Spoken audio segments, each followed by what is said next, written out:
BA9 TV news ఛానల్కి స్వాగతం.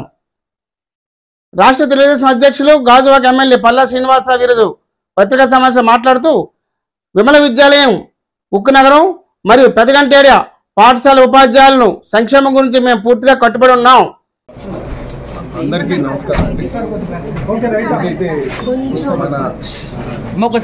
విశాఖ విమలా విద్యాలయం ప్లాంట్ ఏరియాలో ఉందో దానికి సంబంధించి గత 2 నెలలుగా టీచర్స్ ఆందోళన చేస్తున్నారు. అలాగే వాళ్ళ ఆందోళన కూడా చెందుతున్నారు. కారణం ఏంటంటే గత 30 సంవత్సరాలుగా ఈ స్కూల్లో పనిచేస్తున్నారు. వాళ్ళు సడన్గా వాళ్ళని ఆపి మేము మీకు శాలరీస్ కంటిన్యూ చేయలేము అని వాళ్ళు ఎప్పుడైతే డిఆర్సిస్ వారు చెప్పారో, ఫాదర్ వాళ్ళు చెప్పారో, వాళ్ళు దాంతో మరి 30 సంవత్సరాలు పనిచేసిన తర్వాత మమ్మల్ని రోడ్డు మీద పెట్టడం కరెక్ట్ కాదని చెప్పేసి వాళ్ళు ఆందోళన చెందుతున్నారు.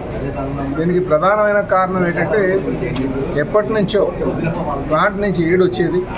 ప్లాంట్ ఆర్థిక పరిస్థితి బాగోకపోవడం వల్ల వాళ్ళకి ఆ ఏడు ఇవ్వకపోవడం వల్ల ఆ ఏడుని మేము భరించలేము, డిఎస్ఎస్ వారు భరించలేము, మాదంతా ఇదంతా కూడా ఒక సబ్సిడీ మీద, పూర్తి సబ్సిడీ మీద ఫ్రీ ఎడ్యుకేషన్ అందిస్తున్నాం అని చెప్పేసి వాళ్ళ ఫాదర్ వాళ్ళు ఇదే వాళ్ళ ఇనెబిలిటీని, వాళ్ళ నిస్సహాయస్థితిని వాళ్ళకి వ్యక్తం చేస్తున్నారు. అయితే నేను మేనేజ్మెంట్తో మాట్లాడి వాళ్ళకి 1 ఇయర్, ప్రస్తుతానికి 1 ఇయర్ ఏడు ఇచ్చేటట్టుగా కంటిన్యూ చేయమని చెప్పేసి చెప్పిన తర్వాత సిఎండి గారు దానికి వారు ఏడు ఇవ్వడం జరిగింది 1 ఇయర్కి. అదే రేపు మళ్ళీ ప్లాంట్ బలోపేత పడుతుంది, అది ఆర్థికంగా కొంచెం నిలదొక్కుంటుంది. అప్పుడు ఖచ్చితంగా మిగతా ఇయర్స్కి వాళ్ళ సర్వీస్ ఉన్నంత వరకు కూడా, ఎందుకంటే ఇది గతంలో స్టేట్ గవర్నమెంట్ వీళ్ళని మేము అబ్జర్వ్ చేసుకుంటాం, మా వీళ్ళని చేసుకుంటాం అంటే అప్పుడు మేనేజ్మెంట్ ఒప్పుకోలేదు, స్టీల్ ప్లాంట్ మేనేజ్మెంట్. కనుక వారిని 30 సంవత్సరాలు వాళ్ళకి వచ్చే 60 ఇయర్స్ వరకు కూడా సెంట్రల్ గవర్నమెంట్ పాలసీ ప్రకారంగా వాళ్ళ సర్వీస్ అబ్జర్వ్ చేసుకోవాల్సినటువంటి అవసరం ఉంది, వారికి ఆర్థికంగా సాయం చేయాల్సినటువంటి అవసరం ఉంది.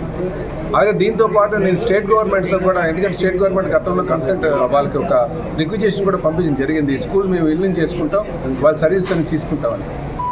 అది దానివైపు కూడా నేను ఆలోచన చేస్తాను. ఇలాగ స్టేట్ గవర్నమెంట్కి నుంచి వీళ్ళకి ఏడు రావాలి అన్న విషయం మీద కూడా మరి మా తెలుగుదేశం పార్టీ నేషనల్ ప్రధాన కార్యదర్శి, జాతీయ ప్రధాన కార్యదర్శి, ఎడ్యుకేషన్ మినిస్టర్ లోకేష్ బాబు గారి దృష్టిలో కూడా పెట్టి దీన్ని ఒక పరిష్కారం చూపించడానికి, అలాగే ఎంపీ గారు వచ్చారు, వారు కూడా మాట ఇవ్వడం జరిగింది.